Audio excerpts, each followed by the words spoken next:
देश तोड़ दोगे आप लोग, तोड़ दोगे।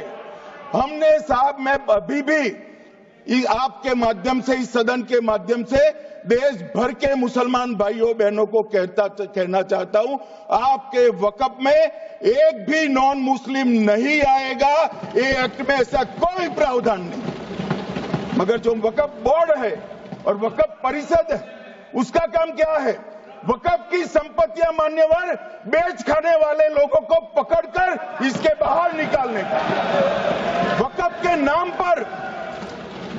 के नाम पर औने पौने दाम में संपत्तियों को 100 साल तक किराए पे देने वाले लोगों को पकड़ना है। वक्फ का जो पैसा होता है, इनकम जो गिरती जा रही है, जिसके माध्यम से माइनॉरिटी का विकास करना है, माइनॉरिटी को आगे बढ़ाना है, इस्लाम धर्म की सारी धार्मिक संस्थाओं को पुख्ता करना है। ये पैसा जो चोरी होता है ना, उसको पकड़ने का काम वक्फ बोर्ड, वक्फ परिषद करे। और मान्यवर वो चाहते हैं कि इनके राज में जो मिलीभगत चली वो चलती रहे। ये नहीं चलेगी, ये नहीं चलेगी। और यहां एक सदस्य ने तो कह दिया, एक सदस्य ने कह दिया माइनॉरिटी इस कानून को स्वीकार नहीं करेगी। क्या धमकाना चाहते हो भाई? संसद का कानून है, सबको स्वीकार करना पड़ेगा। स्वीकार नहीं करेंगे मतलब क्या है? कैसे बोल सकते हैं कोई? हम कानून को स्वीकार नहीं करेंगे।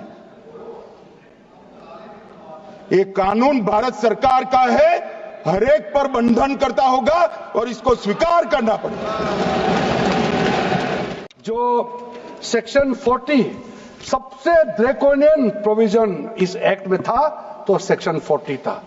सेक्शन 40 के तहत वक्फ बोर्ड, आप लोग बार बार कहते हैं ना, ऐसा नहीं है, ऐसा ही है। सेक्शन 40 में किसी भी जमीन को आप वक्फ प्रॉपर्टी डिक्लेयर कर देता था, वो प्रॉपर्टी को हमने हटा दिया है। वो कोई भी जमीन को वक्फ प्रॉपर्टी डिक्लेयर करके फिर किसी गरीब के लिए नहीं करना है। वो लोग, कुछ लोग, चंद लोग अपने के लिए, अपने फायदा के लिए इस्तेमाल करते हैं। ओवैसी मैं तो नाम नहीं लूंगा, लेकिन सर ये प्रावधान को इतना मिसयूज हुआ, इसलिए तो इतना लाखों प्रॉपर्टी का संख्या बढ़ गई। राहुल गांधी जी कहते हैं कि चंद लोगों के हाथ में देश की संपत्ति है। राहुल गांधी जी सदन में नहीं, लेकिन मैं उनको बताना चाहता हूं, मात्र 200 लोगों के हाथ में अपने वक्फ बोर्ड दे रखे हैं और देश की लाखों करोड़ रुपए की संपत्ति उनको दे रखी है। क्या उनसे छुटकारा दिलाना चाहिए कि नहीं दिलाना चाहिए? क्या आम मुस्लिम को उसका लाभ मिलना चाहिए कि नहीं मिलना चाहिए? क्या मुस्लिम महिलाओं को, बच्चों को लाभ मिलना चाहिए कि नहीं मिलना चाहिए? क्या विधवाओं को लाभ मिलना चाहिए कि नहीं मिलना चाहिए? आप महिला विरोधी क्यों हैं? मुस्लिम विरोधी क्यों हैं? आप बदलाव विरोधी क्यों हैं? ये सवालों का जवाब आपको देना ही पड़ेगा। गंगा क्या साफ हो गई? यमुना क्या साफ हो गई? स्मार्ट सिटी क्या बन गई? क्या गोद लिए हुए गांव इन्होंने गोद से उतार दिए? उनकी क्या दुर्दशा है? इसलिए मैं कहना चाहता हूं, ये नाकामी का पर्दा इस बार वक्फ बिल बना है। અમારી તમામ માહિતીથી અપડેટ રહેવા માટે જોડાયેલા રહો S9 ન્યૂઝ સાથે।